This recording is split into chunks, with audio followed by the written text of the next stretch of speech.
What is up? My name is Zachary Williamson. I'm here with Nick. We are here to break down just MLB DFS in general. Nick, how you doing, man? I think this is the first time we've done a stream together.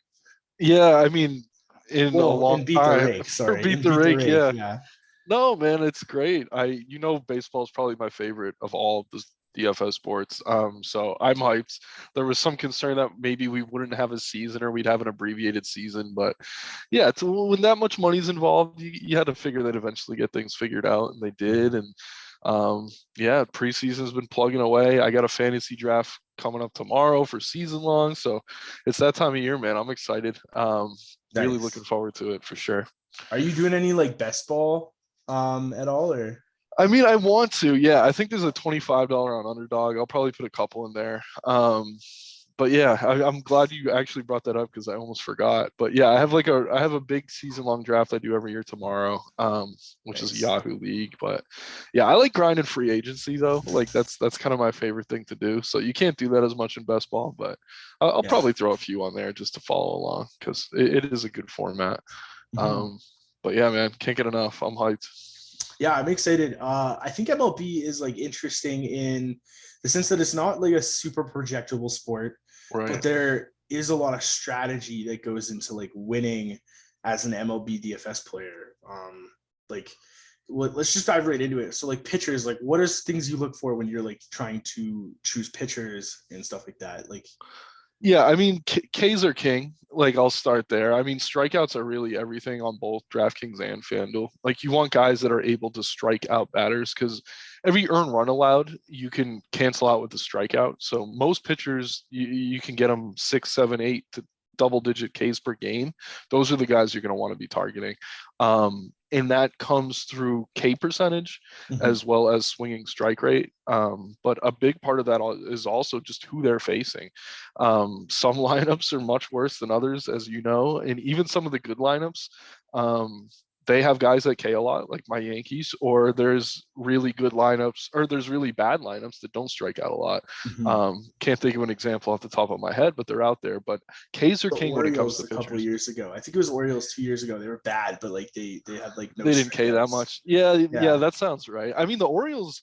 It's funny. I know we have Team Cat and Shad, who's a big Orioles fan, and we got a few other guys. But like we joke about it, but I mean they're always cheap as a stack, and they got some power at the top of that order. Like that's a team that ends up being a decent secondary stack. Not to jump around too much, but Yeah. yeah, I mean for pitchers, what you're looking for, obviously price is important. Um, like these first few slates, like opening day, it's every single team's ace that you're looking at, quote unquote ace. Some teams are better than others. So it's really mostly good pitchers. So you're kind of looking into matchups. But for me, it's K's. Like I'll check. They usually don't come out till later in the day, so it's tricky. But K prop, Vegas does a good job lining baseball. Like I'll look to see who they have for high strikeout props. That's a place I start to look. And then XFIP is what I'm looking for in terms of how many runs they'll be allowing. Like you can look at a team's implied total, say like, I don't know, what's a good example here? Sox play the Yankees in Yankee Stadium. It's Cole against Evaldi. So I'm guessing both teams have like around a 4 implied total. Like 4 runs is okay. Like you could target those pitchers. If you see a team's implied to score 5 runs, you're probably not going to want to be using that opposing pitcher. Um, but yeah, I mean, really, K's are king. Even for like the cheaper guys, like if you want to use a value pitcher, you're going to want to make sure he's a guy that can strike out some batters. But yeah, Ks are really everything. There's a bunch that goes into it. I mean, early in the season, most of these games are going to be in very cold weather, which favors pitchers. So I'm kind of avoiding those indoor stadiums, avoiding the hotter climates. Like, Mhm. why play a pitcher where the ball's going to carry when you have so many options where it's not? But I mean, ownership kind of follows that tune as well. But really, I mean, I can't emphasize enough. K's are king. And yeah, sure, you want your pitcher to not allow a run, but I'd rather a guy give up 3 runs and strike out 10 batters than give up no runs and strike out 2 batters. It's like 20 more fantasy points. So you got to Yeah. kind of look at it that way. You look at someone like Kyle Hendricks. I think in the Yeah, past, he's a like good he's example. always like a great, like he's always like 7, 8K, and you fall in that Kyle Hendricks trap, and then he like goes 7, gives up 1 run, doesn't strike out a guy, and then you got like 12 fantasy points, and you're just like, Yeah, there's a lot of guys like that on opening day. He's a great example. Zach Greinke's a good example of that. A Max Fried's a good example of that. Even a Wainwright. Like these are good pitchers in real life. Like sure, you want them on the mound. They're going to limit damage, but they're not striking out enough guys to really get you there in DFS. So Ks are everything. And yeah, obviously you don't want to be allowing runs, but like I said, I'd rather a guy that's going to strike out double digit. And we saw it with Cole a ton last year when he was going through the sticky stuff crap. He was still getting his strikeouts. Like the price started to come down. Like for a while when he was 12, 11K, he was unplayable. But there were the games he'd give up 4 runs and strike out 12 guys, and he was still the pitcher you want in cash games. So Ks outweigh the runs, but obviously if you can get both, that's ideal. Yeah, of course. So I know on FanDuel you only have 1 pitcher. So like the construction is a little bit different. I did do like my research coming into this. I pulled like I think it was like 90 main slates last year, and I just like pulled like the data and analyzed the optimals. And the sweet spot on DraftKings is like 16,000 to 18,000.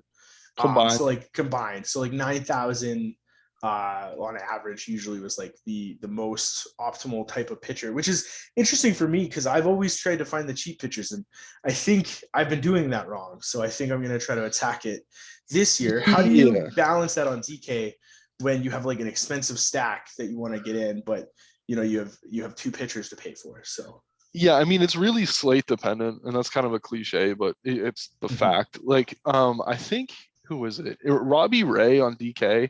I think they priced him in like the 6K range for opening day, so he's going to be a chalk SB2. So like, you get a guy like that in, then you can pay up for a Scherzer or a DeGrom or Cole or someone like that. But it's usually balanced, and you're right. Like that 16, I would even go a little higher sometimes. I play a lot of single entry and cash game stuff, so I don't know. I think bats are the most important, but they're also very volatile. Like, so if you can get pitchers you can trust that you know are going to lock you in 20, 30 fantasy points on DraftKings, the score translates way higher on FanDuel. Like it's 50, 60 for a pitcher. But you want to get those points and lock them in because you cannot lock those in at other positions. Like you're going to hear everyone say this, but Mike Trout goes 0 for 4 night to night. Like it happens. Like the best hitters in baseball aren't going to have good games every night, but the best pitchers in baseball more often than not are. Obviously there's nights these guys get shelled regardless, but I mean, I make pitching a premium on both sites. I will look for value.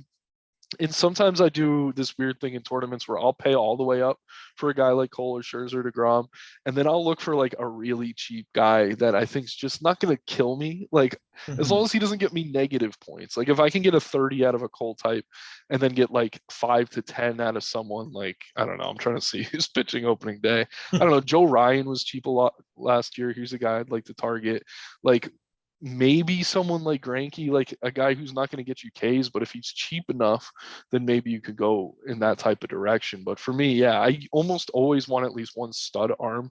It's very rare that I'll double pay down a pitcher because you got to think about it like this. Like obviously you want to get those high price bats in, but there's going to be cheaper stacks that are also putting up 9-10 runs on a given slate. So as appealing as it is to stack the Jays 1 through 5, and I mean, sure, you're going to get points that way. Like you're really kind of hamstringing yourself because you have to figure other teams like, I don't know, like a Mariners team. I think they're going to be really hot early in the season, or like the Royals have a really good lineup, surprisingly at the top of the order. And they're just going to be way cheaper. So it depends on the slate. And like, I'm going to keep saying that. But that's why you're going to have to subscribe to us so we can kind of get into the nuanced details slate to slate, night to night. But for me, yeah, it's usually one big pay up, and then I kind of try to build a 5-man or 4 to 5-man stack on DK more often than not a 5-man, and then see what fits from there. We'll get into stacking in a minute, but yeah, I think you're going to want to pay up on most slates. You're going to want an arm that can get you 20 to 30 fantasy points on DK. Yeah, of course. I think just so people, quick read that people don't know, we do have the MLB coverage coming up. I'm excited about it. There's a little bit of overlap with the playoffs, but last year the NBA season and the MLB season, like, oh my god, so much that that was a nightmare. I barely got to play MLB, and so I'm excited to actually get into MLB. But with the coverage we're going to have, I think Nick, for the most part, is going to be doing the start of the season. I'll be focusing mostly on NBA, and then we'll revert back. But Nick's going to have like a pitcher sheet, top stacks. You're going to have like top plays. You're going to go through everything like that.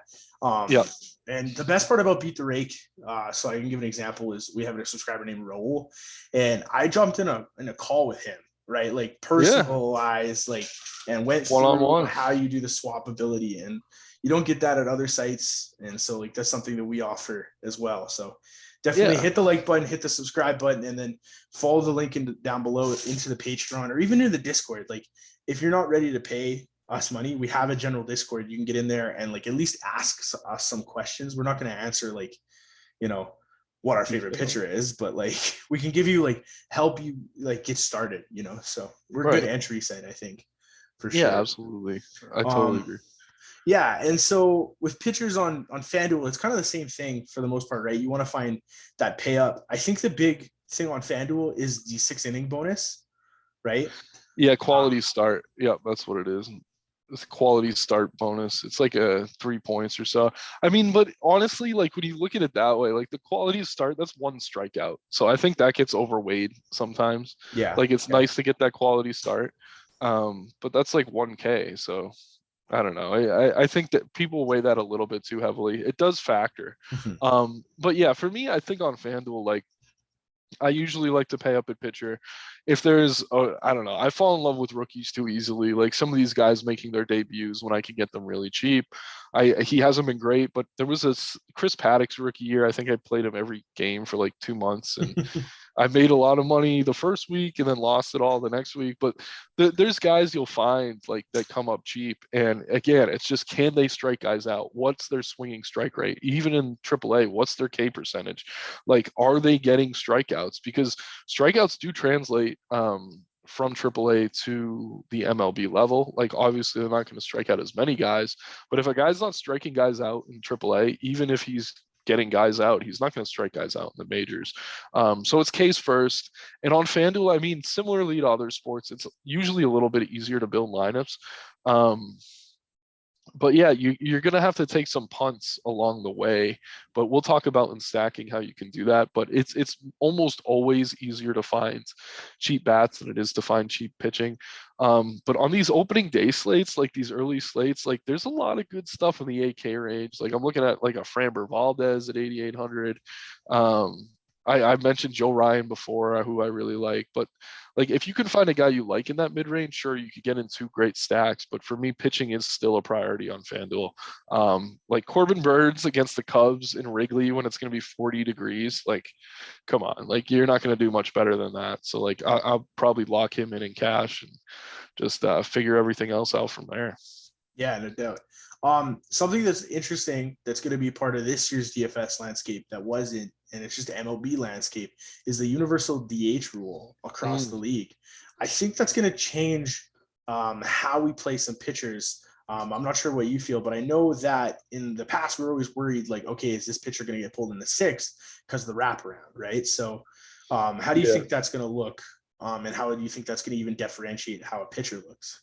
Well, it's almost a double-edged sword in that, like, okay, so we would worry about him getting pulled in the 6th because he's going to have to hit for a second or third time. But at the same time, you're getting to face the pitcher 2 or 3 times, which is usually an extra 2 or 3 strikeouts. So honestly, I think it's going to be kind of a wash. And like, we'll see kind of the run totals reflect this change. Like certain teams do have really good DHs in the NL now.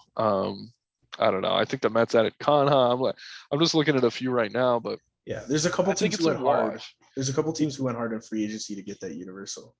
Yeah, I mean, I know the Dodgers are ridiculously stacked now, as they always are and were. But yeah, I mean, like you said though, I'm glad you brought that up. Like there was always this fear of, oh no, second, third time through the order, like are they going to pinch hit for the guy? Like it is something that we deal with. But now you don't have to worry about that, but you do have to worry about them getting out an actual major league level bat. So I kind of think it's a wash. Like I think there's positive that you don't have to worry about it anymore. You don't have to worry about them getting pinch hit for. But the negatives, oh, they're facing an actual hitter instead of having to strike out friggin', I don't know, Tyler Molly or I don't know, someone who can't hit, friggin' JT Brubaker. Fair. Real quick, just to wrap up pitchers as well, the last thing I kind of want to talk about is late swapping. I know late swapping in NBA DFS is huge. How do you deal with like pitchers who are going into like questionable weather situations like later on in the night? Are those just like X'd out from your player pool? Or are you like willing to swap around depending on like what the forecast looks like? Because I feel like that's a big strategy too. Yeah, I mean, we could honestly do a whole hour on weather and how miserable it is for MLB. Like, you're an NBA guy. We both do NBA every day, and like dealing with the news sucks. And you don't really have to deal with that much in MLB, but you do have to deal with the weather. And sometimes that's worse, honestly. Like, you're playing a guessing game, and it's all about risk tolerance. Like, if you're playing $20 a night and you're content to lose it because you're chasing winning a GPP. Some nights you're going to be like, okay, I might lose this 20, but I'm going to keep this pitcher in. His ownership's going to be down because people are worried about the weather, but I think the game's going to go. But if you're like, I don't want to ever lose my $20 because the game's getting rained out, then just don't play the weather games. Like, it's a personal thing. I'll always give my recommendations. Most nights they'll be good. I go off the industry standard guys like Kevin Roth. There's a couple others out there. I'm happy to shout them out because I'm not a weatherman. So like I'll just kind of follow the herd a lot of the times, but there are opportunities, especially these like late night games. Like, and we see Colorado on the West Coast, like they get those late start times. So if there's weather out there, I mean, that's an instance where you really kind of have to decide, hey, am I willing to take this risk and maybe lose my whole entry? Or am I going to want to maybe roll the dice and get a low owned core stack? Like, it's about risk tolerance. It's about what you could handle. And we'll always give our best recommendations, but I mean, it's the weather. Like, you can't truly predict the weather. And even worse, you can't truly predict what some of these teams want to do. Like, I know the Nationals are notorious for calling games when there's no rain. I think we had a Yankees game last year that Cole was like our big cash pitcher and the game got called. Yep. Never rained. I remember that one. Yeah. I don't know if they were home or where they were playing, but oh my God. It's just, I think it was it's in part. Atlanta. I think Yeah, it was in Atlanta, yeah. and I remember because it was like a set. Like I was like, I'm just gonna ride it. I'm gonna go cool. Doesn't look like there's rain. And literally like 5 minutes after lock, it was like game postponed, and I had like 80% coal that night. Yeah. I was just like, Yeah. ugh. Yeah, no, it's a risk tolerance thing, and I mean, there's no exact science to it. Like, I don't know. We'll be up on it in Discord. We'll always be updating where I'm at. I'll be very, very transparent in what I'm doing, and that's the best I can do. But I mean, like I said, it's the weather. I mean, we can predict it as well as we can, but even the guys who are paid to predict it don't do so well. So, yeah, man. And I mean, as far as late swap goes, I think, I don't know. The good thing about MLB is you don't need to kind of make these decisions on the fly as often. It's usually like, okay, by 7 o'clock, you've had all day to research. You know which games that are kind of concerns with weather, which games are completely safe, and you can kind of decide for yourself before it gets to that point. Like, yeah, I mean, sometimes guys get scratched, but it's very rare. Like, MLB is a sport where you don't have to be glued to your computer through 10 p.m. necessarily. Yeah. I will say risk tolerance is massive, and this will kind of lead us into hitters with rain delays as well, because I ended up playing, like, my biggest night ever was a Coors stack that went super low on like a 4-game slate. It was like a mid-afternoon slate, Braves Coors, I remember it well, and the game went off for like 20 runs, and I went in, I played like a bunch of lineups. I was like, I'm just stacking Coors, and the game went into rain delay, and I was like, oh no, like we're done. And then it came back, and like Ozzy Albies went for like 2 or 3 home runs. It was, and I was just sitting there like, I think I don't even know. I was out at a restaurant, and I'm like, guys, I'm sorry, I have to look at my phone, but I've got like a 10K sweat going on right now. So, Yeah, and it was all just like risk tolerance on the Coors stack. So, and there's times where I'm gonna lose all my entries because I did that. But higher the risk, higher the reward. Mm-hmm. That's how it is. So that's awesome, though. Yeah, it was good. It was a good day for me. I remember that. I was pretty pumped. But we'll move into the hitters. I think that's pretty much it for pitchers, unless there's anything else you want to kind of discuss. No, I mean, yeah, it's more in hitters. We'll talk about bullpens, but yeah, it's really strikeouts. And some guys, like some of these rookie phenoms that we'll see coming up, like they're going to be on pitch counts, they're going to be on pitch limits. Usually that's reflected in the price. But just keep an eye on how many pitches per game guys are throwing. If they're not throwing 100 pitches per game and they're priced fully, like obviously that's something you need to consider. Mhm. But yeah, the thing about our pitcher sheet, and I plan to keep doing this, I'd like to rank every single pitcher every day. It's part of my own process, so it's nice to just give it out to everyone else. But in doing this, I'm kind of ranking everybody, and I'll kind of make note of these things. And it's very easy. You'll look at the pitcher sheet, you play the guys on top, and you stack against those on bottom, which should lay It's right into our translated next to good section. money, so it's translated for me into my bank account. So that's been good. Hell Just yeah. following Nick's pitcher Let's get sheet it. for a couple of years now, so but I'm excited to get back in MLB. And I think the biggest thing that I want to talk about with hitters is stacking. Mhm. Are you someone who just like conventionally does like a 4-4, or are you like 5-3? Like, where are you at with your stacks? Like, do you have like a certain construction, or is it just like whatever pops up? Yeah, I mean it's site to site. On FanDuel, I like to go 4-3-1 as my favorite. Sometimes I'll go 4-4. I'll always have at least one 4-man stack on FanDuel. Mhm.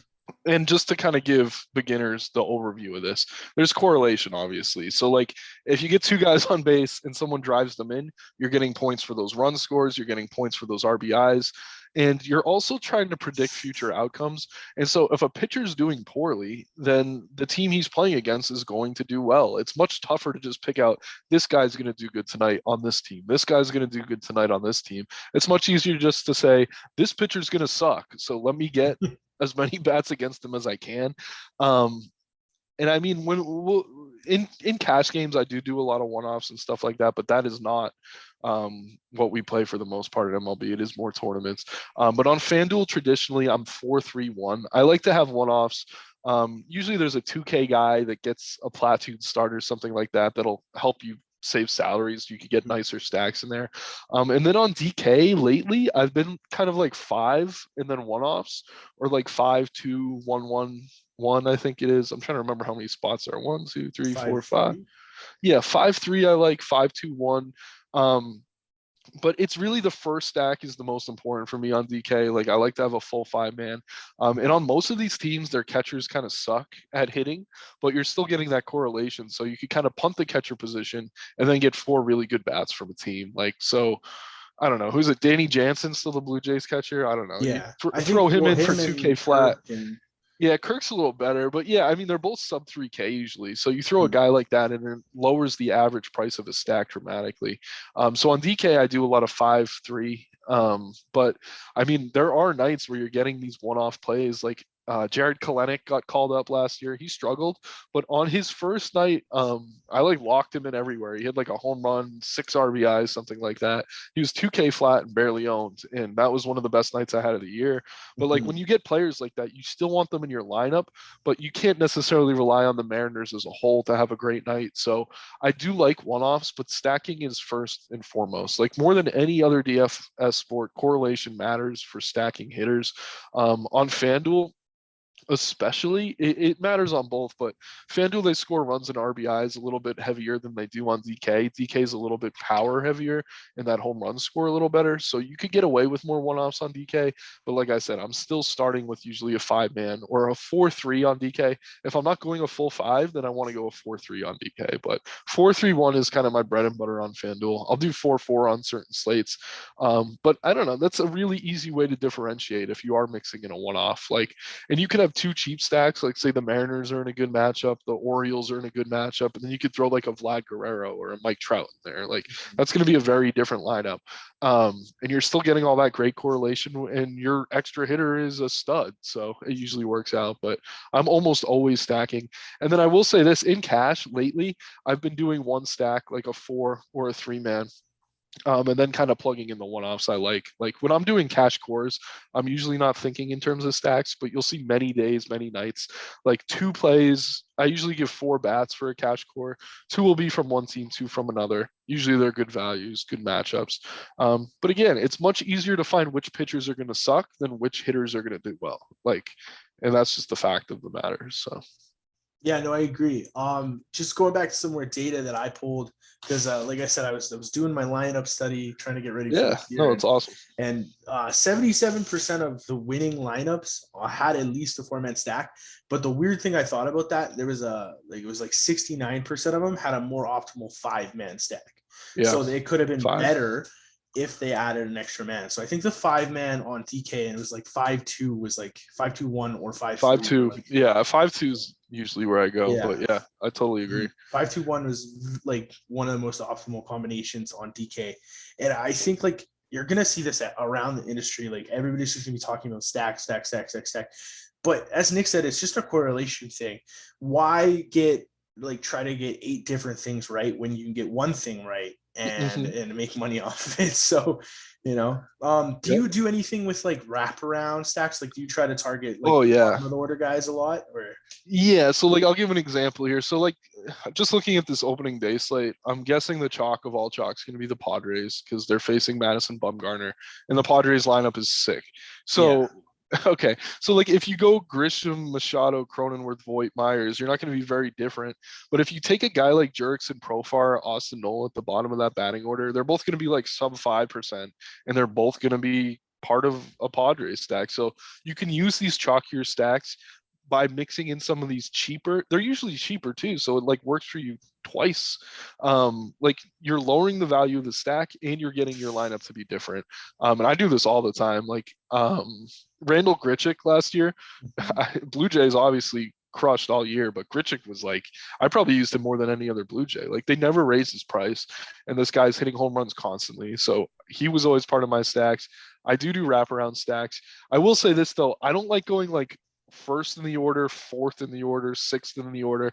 Like you want to have, I think it's a setting in Fantasy Cruncher for those who use it. Like I don't like to have my gap more than one spot between the batters in an order. So I'll do a wraparound. But like if I take, say Austin Nola's hitting eighth, I want him and then the leadoff hitter for the Padres. Like I don't want to go 8-3. Like you still want the correlation to be there even if you're using the bottom of the order.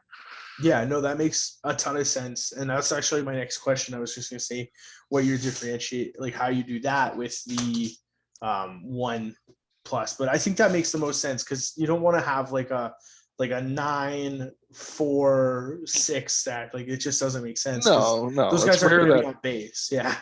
Right, And if exactly. they are, like you missed out on 1, 2, 3 doing really good. So Right, exactly. but Yeah, I mean, a good team is usually a good stack top to bottom. Like, there's always exceptions.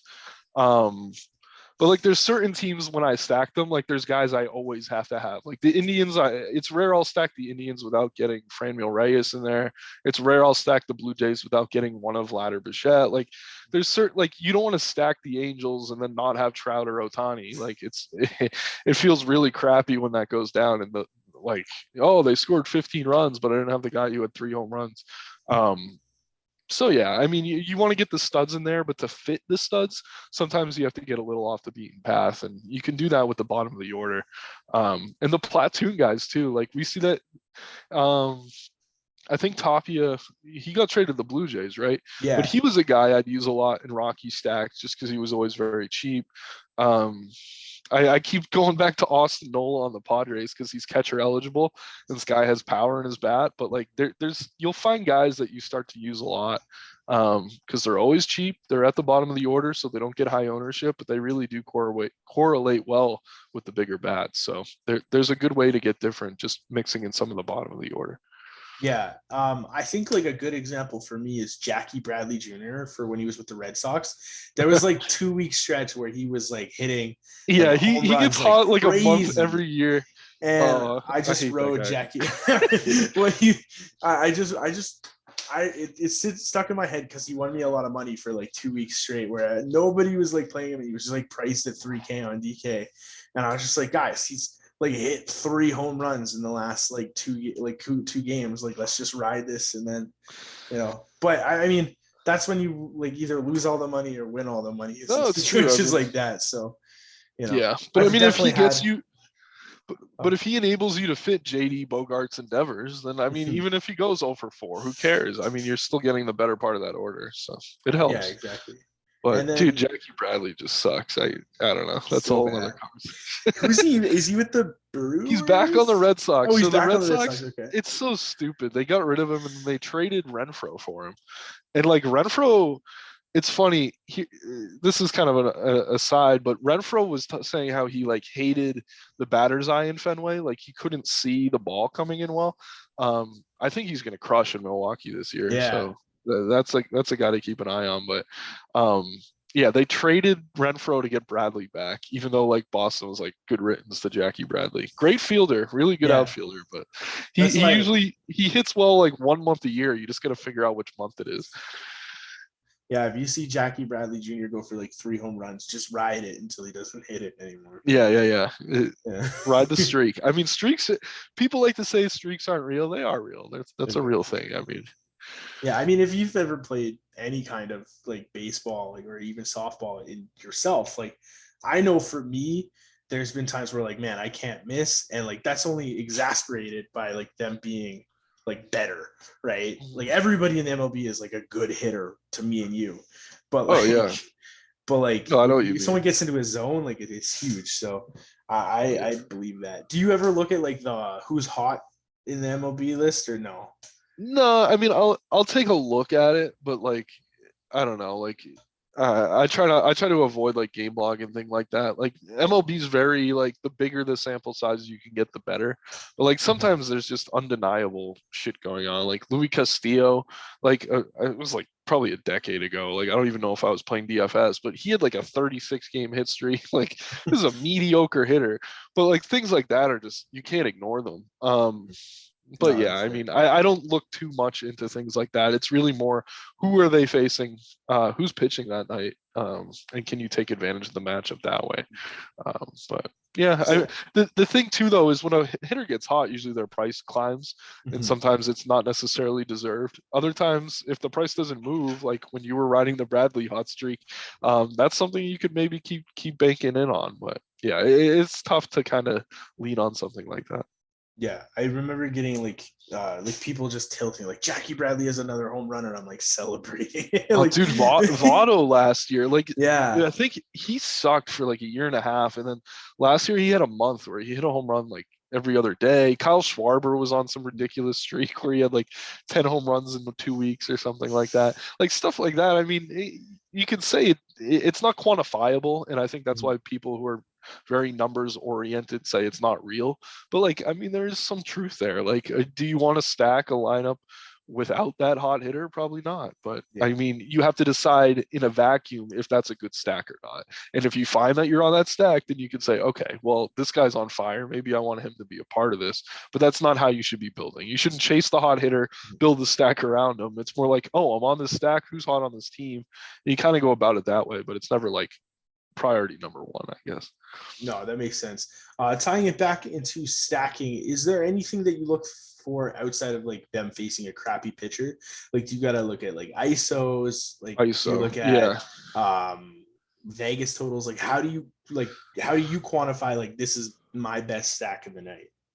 Yeah, I mean, I almost always first thing I look at is implied team totals, like that. But I look at it knowing that's what the field's looking at. It's like, okay, if a team has over 5 implied runs in April, usually they're going to be a very chalky stack. And I think the team totals aren't out for opening day yet, but I'm guessing the Padres are going to be up there. Like they're going to be in the mid five, even like 6 run range. Like you're not going to be able to ignore something like that. But yeah, if I'm looking as at a team ISO against the handedness of a pitcher. Like if they're facing a lefty, I like to see a team ISO over 200 or pushing 200. It's very rare I want anything under that. And then for individual hitters, like ISO, I mean, most people support ISO being one of the better stats for DFS because it's a good way to quantify power. For me, though, I love it. Like I lean into it so heavily because I've had a lot of success doing it. ISO is, I'm trying to think of isolated power. It's pretty much, it's like slugging percentage without singles. or something like that. But yeah, it's in DFS, singles aren't getting you much of anything. Like, so you want doubles, you want home runs. Like a guy like Freddie Freeman, he either doubles or he home runs. Like those are the hitters you want. High ISOs are always good. You get a guy in the 300s like a Nelson Cruz against lefties, that's going to be a core play every night. ISO to me is my favorite hitting stat by far.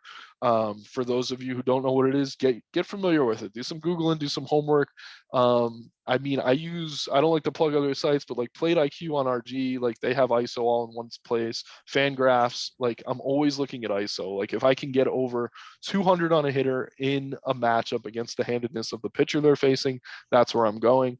I'll look at it for pitchers too. Like if they're allowing a 200 plus ISO, that's a concern.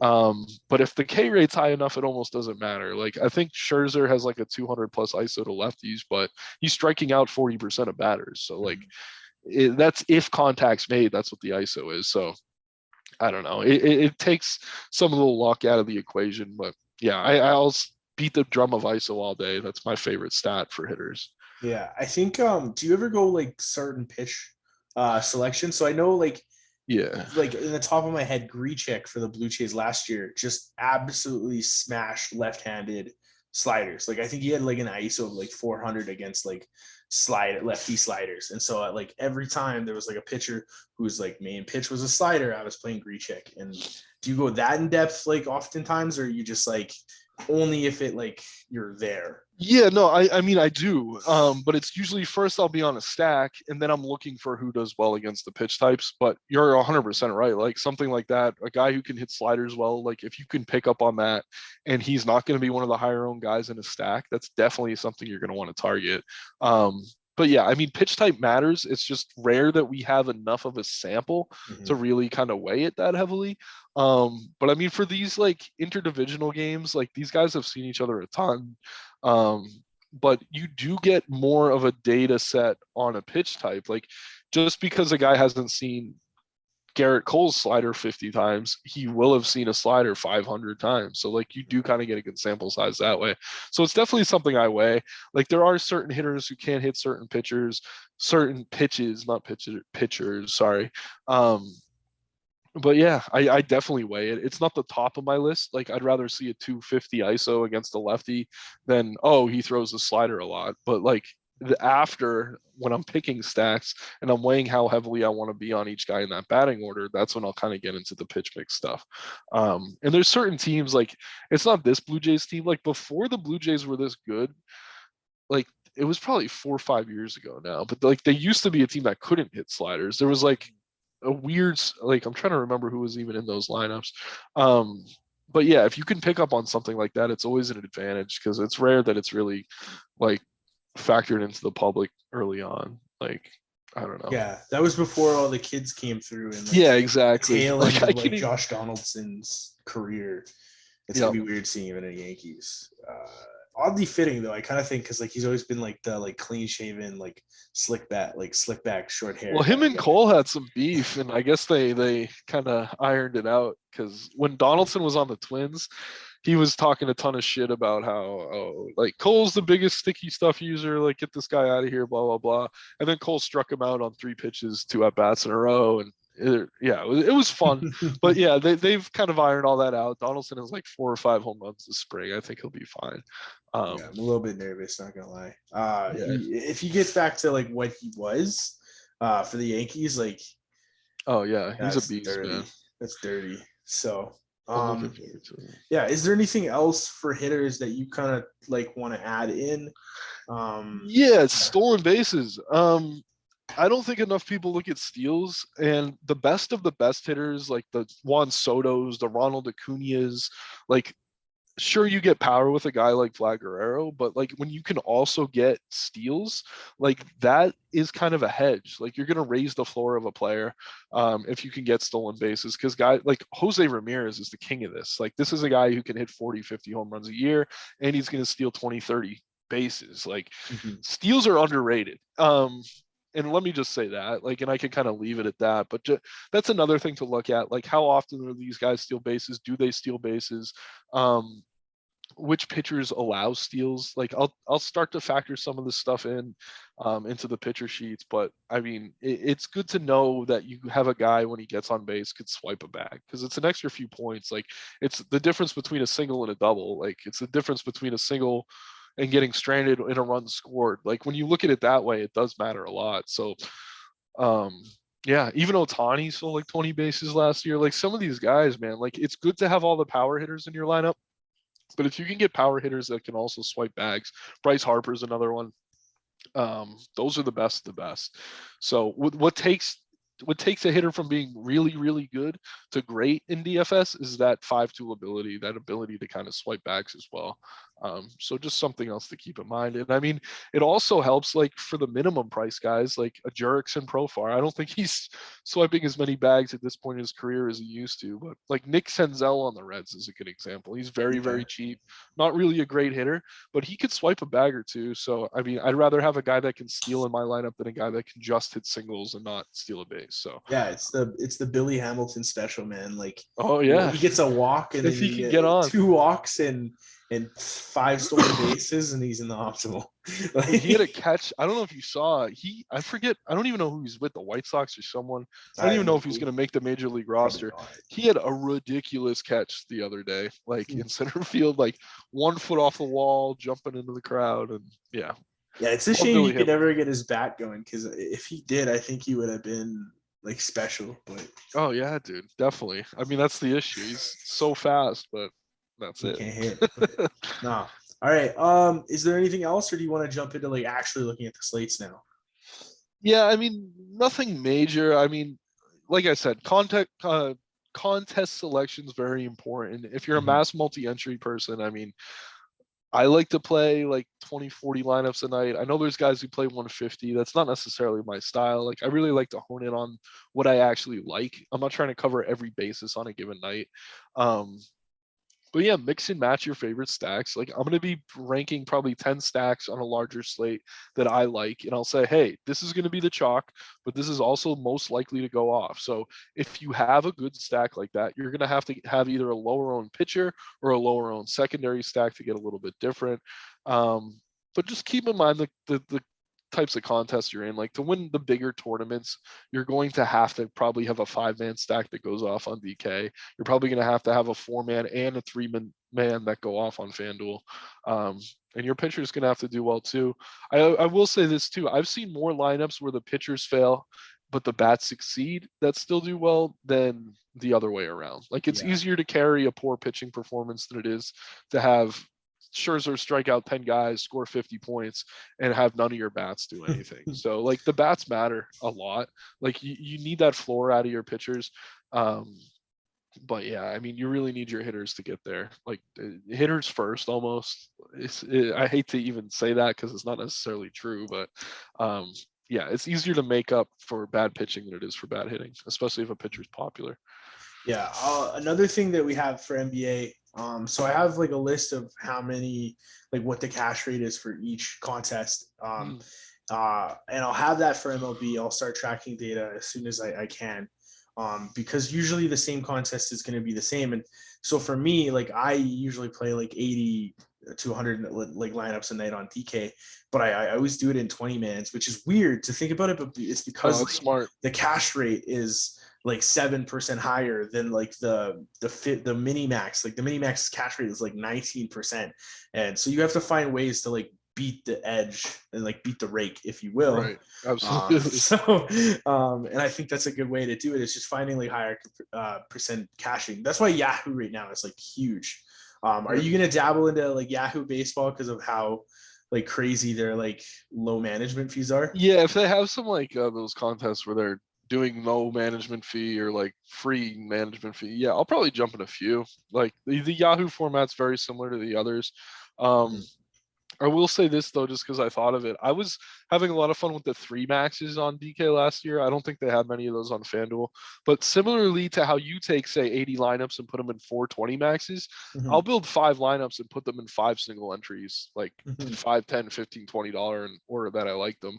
And that's a good way to go about it too, because you're kind of covering your different angles, but you're still the unique lineup in that contest. So yeah, there's more than one way to get there. But if you're just throwing 20 lineups in the biggest contest every night, I honestly would rather throw like 3 in that contest and just make sure that I know I'm getting different and I know that I have upside, because you can get there. Like, you don't need 150 lineups to win some of those contests. It's just over the course of the year, you're going to lose a lot more than you win. So you have to have the bankroll to kind of weather that. And Yeah, I think it's much easier.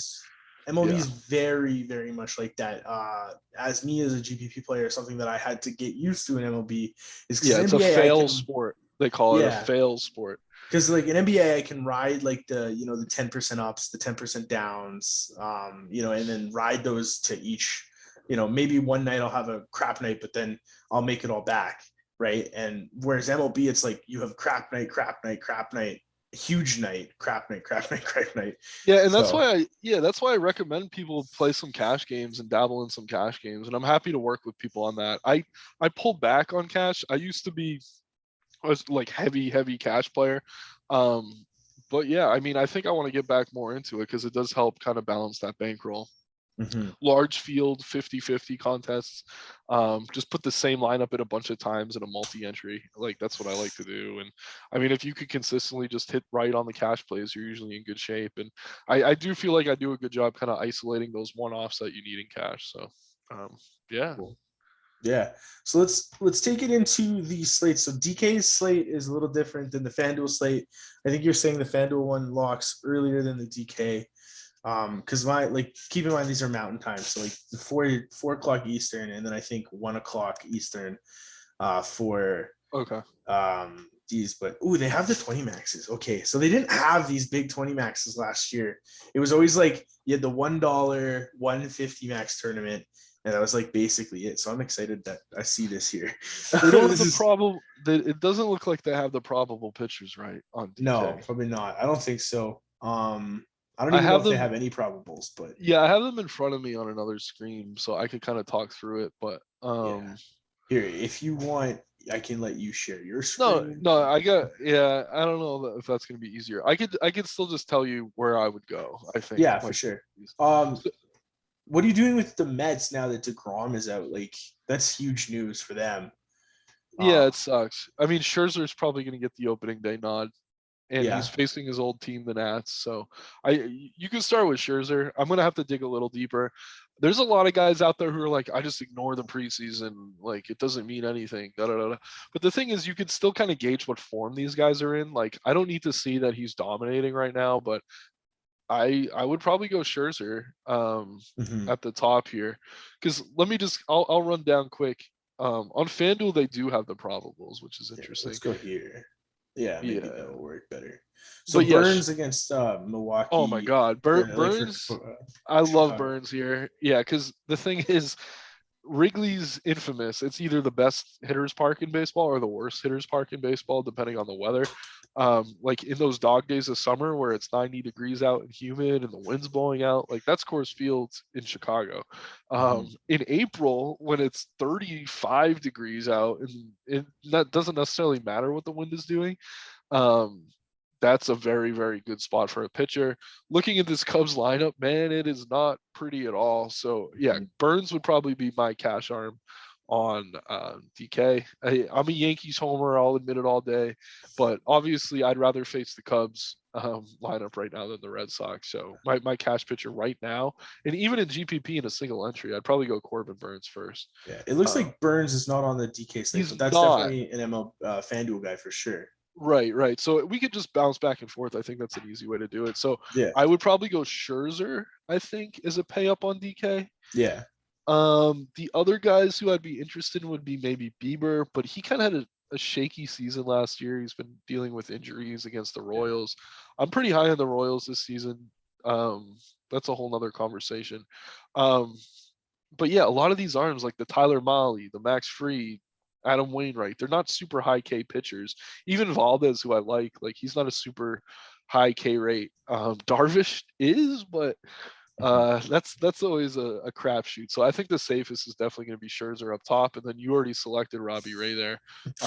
This Twins lineup is stacked, but 6,300 for Robbie Ray. This is just a perfect example of, oh no, he gave up 4 runs, whatever. He struck out 12 guys, so it's like he K'd 8 with no earned runs. So Robbie Ray and Max Scherzer is probably going to be the most popular pairing in cash on DK. And if you're getting different with your stacks, and you can run that in tournaments as well and feel pretty good about it. So that's probably where I'd be starting. It's also worth noting that like Robbie Ray is in Minnesota. So that like Target is kind of like a weird like pseudo pitcher's park and then hitter's park later on in the year when it gets warm. Because of how cold it is in Minnesota. For the most part, I think it's like near sub temperatures right now. I could be wrong, but that's a lot like what I was looking at the. Do they have a retractable roof there? No, I don't think they do at Target. Am I wrong? Or maybe yeah. No roof. Yeah, I'm thinking of the old friggin' the Metrodome. The Metro. No, the Metro was the Ray. That was the yeah. They played indoors for a while. Puckett? Was it? It was. I just remember like it was Kirby Puckett, like he hit like a big home run there. The dome.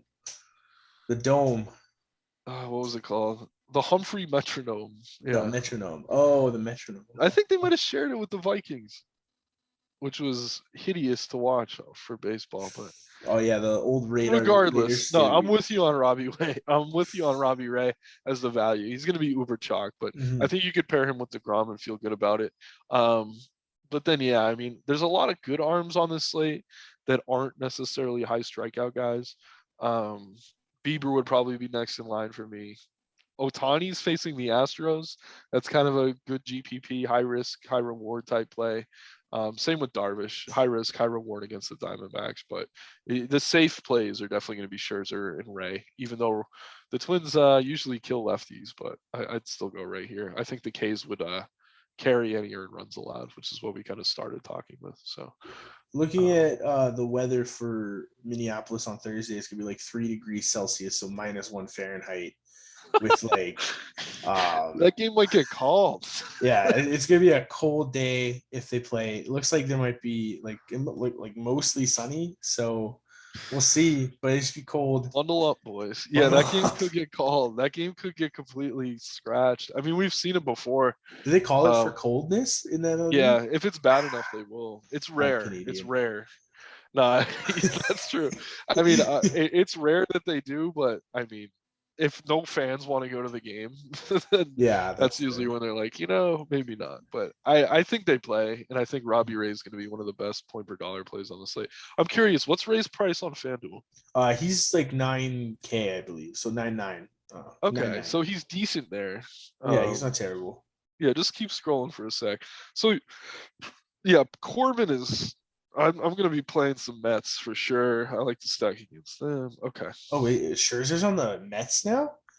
Yeah, you didn't know that? No, I thought I just saw Scherzer there, and I was like looking at the he's facing his old team. Yeah. And then I saw Corbin for Washington. I was like, wait a second, but I honestly haven't kept up with free agency as much as I should have, outside of what the K's have done. So I'll figure out who's on which team when I start building lineups. So yeah, it's not that important. You'll be good. But yeah, Scherzer too. I will say this: he was dealing with a hamstring. I don't know if it says hamstring there. I thought it was calf tightness.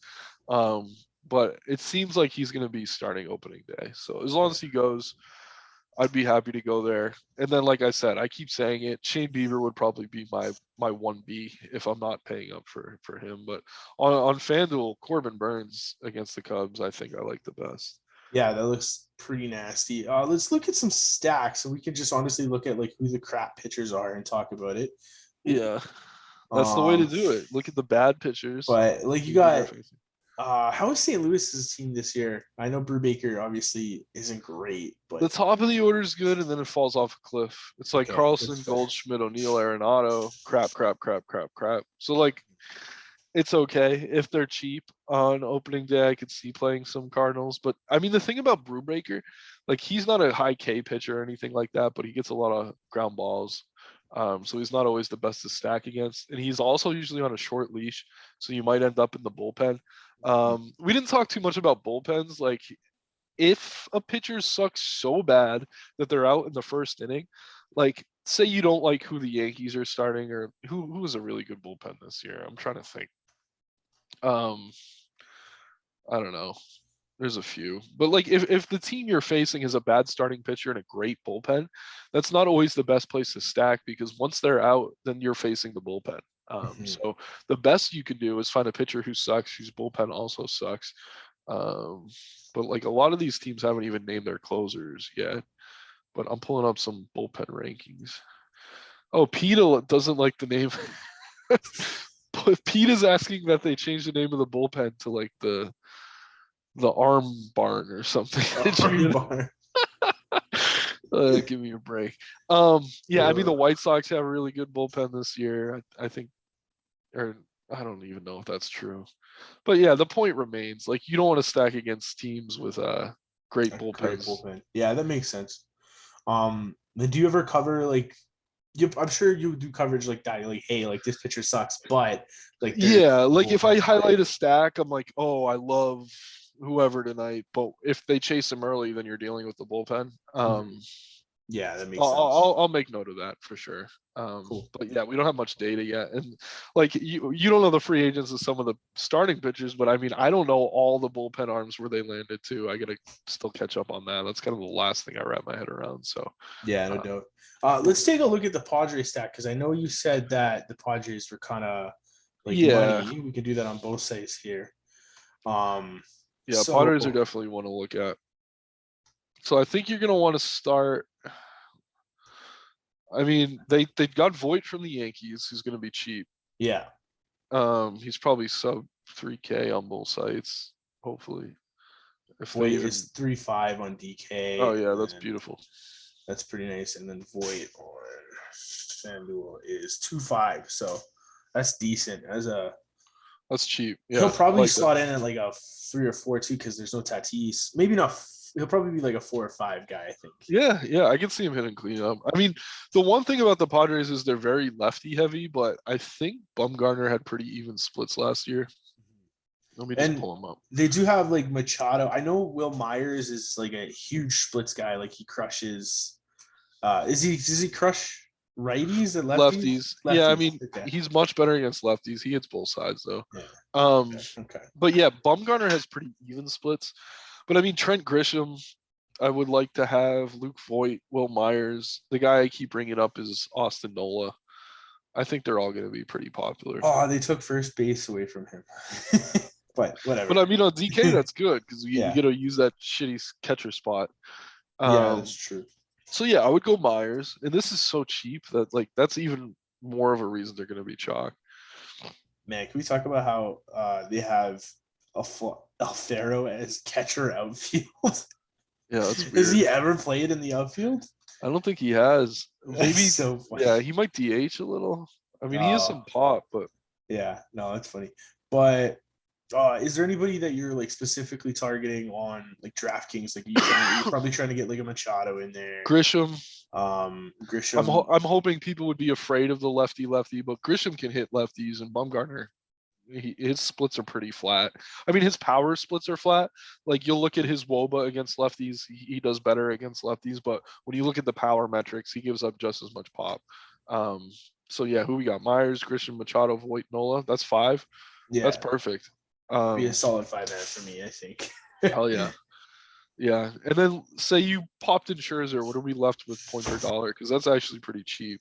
Scherzer is gonna look like the revenge narrative there. 4.7, you could get like a solid. Oh man. Yeah. So who are the other? Let's see. I think the Mets I mentioned. Well, the Mets against Corbin. The position gets tricky because if you want to go with the Mets, you probably don't want to leave out Pete Alonso. Yeah, that makes sense. So maybe we don't do the Mets. Let's not do the Mets then. We could get a little contrarian. I mean, the Cardinals. I don't know. I'm looking for a team with a good second baseman, and there's not many. You like KC, but they're going against Beavers, so I wouldn't use that. Yeah, I mean, we could do the Cardinals if you go Edmund. I mean, he's Yeah. overpriced, but he's going to be contrarian. Yeah, that's fair. And you do And then you go DeJong, DeJong. and I can't I mean, click it, but you know. I'd almost, what you'd have to do would be, is Machado only third base? Yeah, it looks like, I'm pretty sure. I don't God, know why, because he'll probably play at short now that there's no Tatis. Do you think, or maybe. Hopefully they nice? move him over. Looks like, oh yeah, they have Because like that's the Renata. other Yeah, thing. you're Like right. you kind of need the stacks to line up properly. Um, let's see. Yeah, third base. I mean, we could go Indians against Greinke, but I would really want Jose Ramirez. Is he third He base might only? have dual. I know he had dual last year at one point, so let's go check that out. Nope. No, he's not. Nope. That's unfortunate. Let's look at some second bases here. So Yeah, I mean, in this case, like we have so much salary that you can almost just see who's like the most expensive and kind of play it that way. Like if you want to get real contrarian, we could stack against Otani.